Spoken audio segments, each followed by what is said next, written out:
काय म्हणतो कमरापासून उजवा पाय दुखतो हो आणि गुडघ्याची काही झालेली सांगितले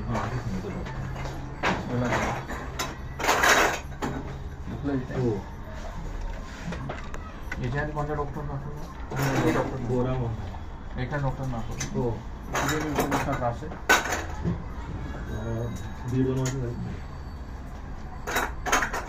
गॅप जबरदस्त आहे तुमचा. हो आता इकडे बघा तुमच्या कमरामध्ये L4 पाय L5 मध्ये गॅप आहे पण L4 पाय मध्ये जास्त अच्छा या ठिकाणी. ह्या ठिकाणी डिस्क सर्कल बरं कोण माहिती कशावरून तरी जबरदस्त पडलेले आहे पण त्यावेळी जी डिस्क सरकली त्याचा त्रास तुम्हाला पाठीमागच्या 2 ते 5 वर्षापर्यंत नसेल. पण आता काय झालं एवढं 2 ते 5 वर्ष त्याच्यामुळे कार्टिलेज आहे जी गाठी बऱ्यापैकी बाहेर आल्यामुळे ही नस दबली गेली. तुमच्या मिसेसचं जे फर्स्ट स्टेज आहे तो सेकंड ते थर्ड स्टेज म्हणून ही नस ब्लॉक आहे. ही जी लेन्स आहे ही हृदयाला मांडीला गुडघ्याला पोटरीला आणि टाचेला पण आहे तिथे दाबले लागतो. म्हणून कमरापासून उजवा पाय दुखतो जड पडतो रग लागते कळ लागते. आता जास्त चालता येणार नाही बराता येणार नाही गाडी घालता येणार गुडघ्याला सध्या सामान्य चाललाच बंद होतो पूर्ण ते सांगतो. आता ही जी लेन्स आहे ही गुडघ्याला कनेक्ट असते म्हणून शरीराचा नियम आहे दिवसभरात म्हणजे 1000 सेल रेट होता राहते पण ते परत रिजनरेट होतो. पण हा नियम तुमच्या गुडघ्याला लागू नाही उजव्या. म्हणजे दिवसभरात 1000 सेल रेट राहिलं तुमच्या 1000 सेल्स रिजनरेट ऑटोमॅटिक होणार आहे. पण त्याला पाहिजे त्याप्रमाणे ब्लड सर्क्युलेशन न झाल्यामुळे या वेन्समुळे फक्त 500 सेल्स रिजनरेट होतात. हे मल्टिपल डेज होत त्याच्यामध्ये कार्टिलेज घसरलं गेलं म्हणजे झीज झाली. ही वेन्स मारून पुढचे 10 वर्ष ब्लॉक ठेवा. गुडघा हानी रिप्लेसमेंटला 1001% जाणार नाही गेला तर तुम्ही मला भेटा. आता जेव्हा ही वेन्स चालू होईल तेव्हा त्याला ब्लड सर्क्युलेशन होईल. जेव्हा ब्लड सर्क्युलेशन होईल तेव्हा सेल्स रिजनरेट होईल तेव्हा झीज भरेल. आता याला गुडघ्याला नियम आहे जोपर्यंत ब्लड सर्क्युलेशन प्रॉपर होत नाही मांडी घालणं गुडघ्यावर बसणं सध्या मला मांडी घालतो उठ बस करणं 100% बंद.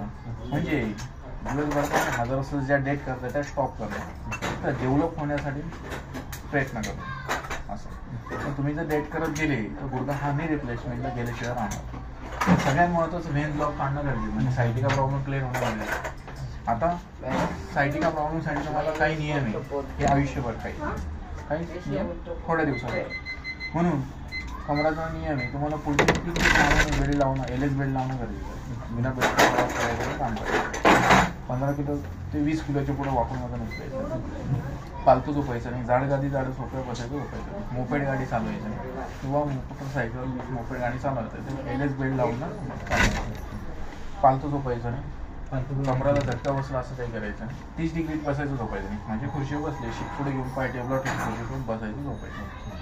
तुम्हाला 1-3 दिवसानंतर फरक जाणे 10 दिवसात पुन्हा रिकव्हर 20% प्रॉब्लेम बरेपर्यंत राहणार. म्हणजे नाही आणि सांगतो मी माझा आता हा असा आजरा भाग आहे ना ओके पूर्ण म्हणजे खूप दुखायचा होता. मग तिथून तर पूर्ण हातापर्यंत जायचं असं अगदी. पण आता साधारण 6 महिन्यापासून बंद.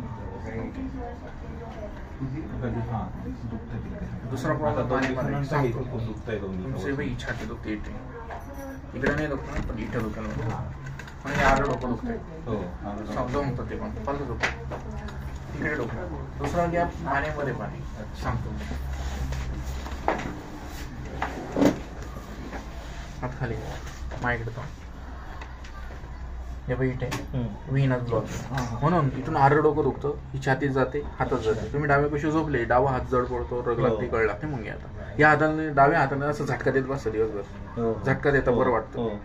डाव्या पिशवी जास्त झोपतात झोपले बरं वाटतं. याला म्हणतात सर्वायकल स्पॉन्डिलायसिस. हे 4 किंवा 5 बोटाने मुंगी आता जड पडतो बरे पडतो. इथे जसं कमरामध्ये गॅप आहे तसं मानेमध्ये C4-5-6 मध्ये गॅप आहे. इथून ब्लड सर्क्युलेशन ब्रेन छाती 5 शोल्डर हाताला होतं. म्हणून हाताला झटका दिल्यामुळे शोल्डर दुखेल टेनिस एल्बो दुखेल. याला पण तसंच प्रोसेस 10 दिवसाची प्रोसेस 3 दिवसांनी फरक पडेल 10 दिवसात कवर आहे. ठीक आहे. गुडघ्याची सेटिंग ट्रीटमेंट पण आता सुरू करायची का? हो चालेल. म्हणजे ट्रीटमेंट तुम्हाला हाताला ब्लड सर्क्युलेशन होत नाही तुम्ही काय करता माहिती का ही बोट आहे ना बोट अशी दिवसभर खूप वेळा मोडता नाही अजिबात नाही कारण मला म्हणजे इतका पेन होतो नख बोट मोडू शकत नाही मी. आणि इथे पण माझं फ्रॅक्चर होतं. जर आता मोडत नसेल तर आधी मोडलेले असतं. अच्छा आधी म्हणजे तो जे बबल असतात ते टिअर होतं आणि त्याचा जो वातामध्ये डोकं इकडे पाय तिकडे कडकडो फालतू झोपायचं. एवढं दिन मी सांगितलं आजपर्यंत कोणी सांगितलं नाही. MRI केला असेल ना तुम्ही? नाही.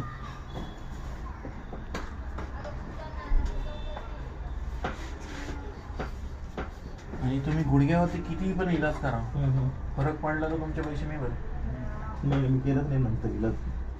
कारण की जोपर्यंत ही वेन्स चालू होत नाही, ऍक्टिव्हेट होत नाही, गुडघ्यावरती इलाज करून फायदा नाही. जसं एखादं झाड आहे बरोबर, झाडाच्या मुळेच जर कुजलं गेलंय त्याला किती पाणी टाकणार, झाड फुलणारच नाही. तसा हा प्रकार आहे. तुम्ही गुडघ्याला किती गोळ्या खा, पण नसच बंद आहे तिथपर्यंत ते जाणारच नाही ना.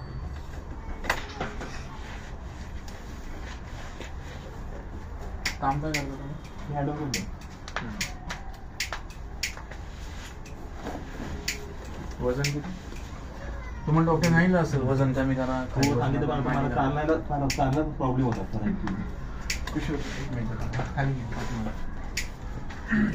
जर मला जर 5 दिवसाच्या आत नाही फरक जाणवला तर मी LS स्पाईनचा MRI करून ते प्रॅक्टिकली पण बघत असतो. म्हणजे जर मला पाहिजे त्या प्रमाणात नाही रिझल्ट भेटला तर बघणं गरजेचं असतं की का रिझल्ट नाही भेटत आहे, माझ्या डायग्नोसिस मध्ये काय कमी पडतंय. म्हणजे आपण ते प्रॅक्टिकली पण बघतो जर रिझल्ट नाही भेटत आहे, पण ते रिझल्ट जेव्हाच भेटणार नाही तर थर्ड स्टेजच्या पुढं असेल तर थर्ड स्टेजच्या आत आहे तर तुम्हाला काहीच करायची गरज नाही, पुढे जायची गरज नाही, खर्च करायची गरज नाही. इकडे मान करा.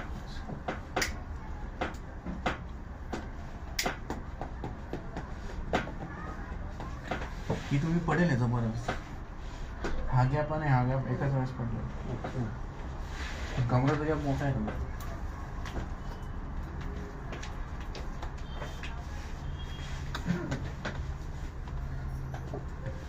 याला कितीही गोळ्या खाल्ल्या फ्रॅक्चर होतं इकडनं दुखतंय खूप. आता मोडलं सांगितलं कशी झोपत नाही कशी आहे खालचा पाय सेम पोझिशन. पाय इकडे डोकं इकडे डोकं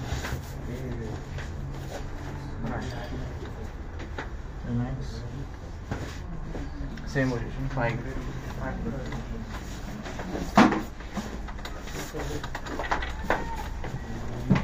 नाही सरळ झोपायचं. सरळ डेली बॉडी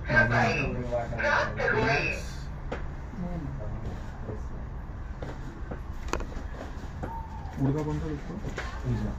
डोकं तिकडे करा, पाय इकडे करा.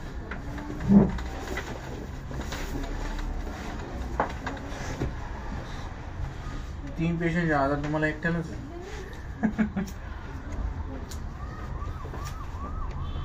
म्हणजे तुम्ही गुडघ्याचं वेगळं डॉक्टर दाखवलं, कमराचं वेगळं डॉक्टर? नाही, कमरेचं दाखवलं नाही कोणाला, फक्त गुडघ्याचं पडल्यामुळे हाताचं नाही दाखवलं कोणाला. ते बिअरेबल होते तोपर्यंत. हे तर चुकतं. अच्छा. कसं असतं, हा आजार आहे ना थर्ड स्टेजच्या आत गॅरंटेड बरा होतो. तुम्हाला मग सांगितलं थर्ड स्टेजच्या पुढे गेलं तर तो आयुष्यात बरा होतो. तो नाही जाणार असं मला पण, म्हणजे विल पॉवर आहे माझी तशी तेवढी. कसली? थर्ड स्टेज पर्यंत नाही जाणार गेलं असेल असं तुम्ही म्हणता. गेलं नाही पण तुम्ही जायची वाट पाहता ना, अनवेरेबल होईपर्यंत आपण वाट बघू. ही प्रत्येक पेशंटची मानसिकता आहे. असं आहे. आणि हे जे प्रॉब्लेम आहे ना हे MRI केल्याशिवाय समजत नाही. बरोबर. मेन प्रॉब्लेम हा आहे. असं हे जर तुम्हाला आधीचे डॉक्टर समजलं असतं गुडघ्याची झीज का होते, गुडघा का दुखते, झीज का होते, ब्लड सर्क्युलेशन का होत नाही, हे जर त्याला समजलं असतं आतापर्यंत बरं झालं. बरं झालं.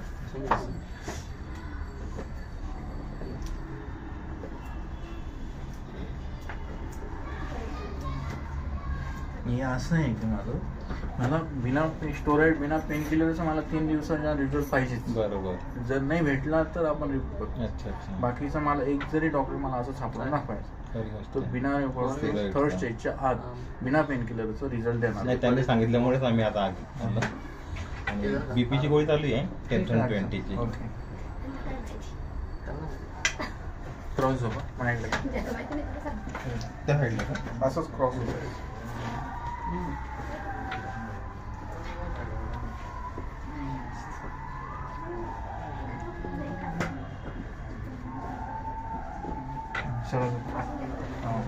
बस टी शर्ट मध्ये काढून घ्या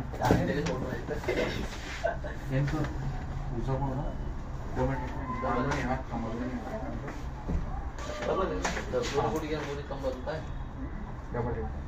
आणि झालं का मोबाईल सर का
Halo na ka.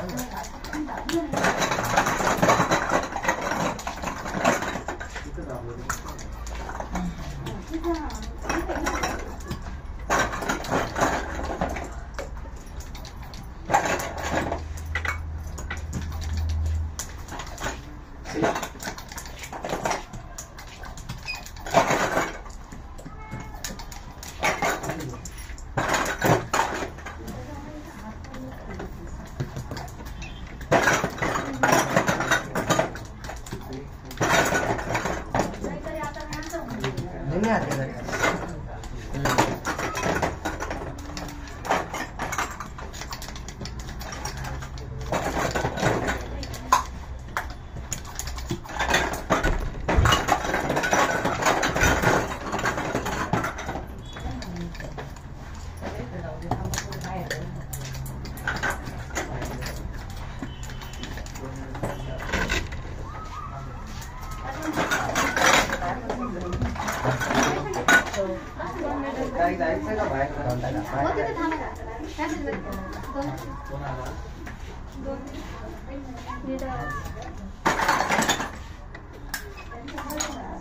दोन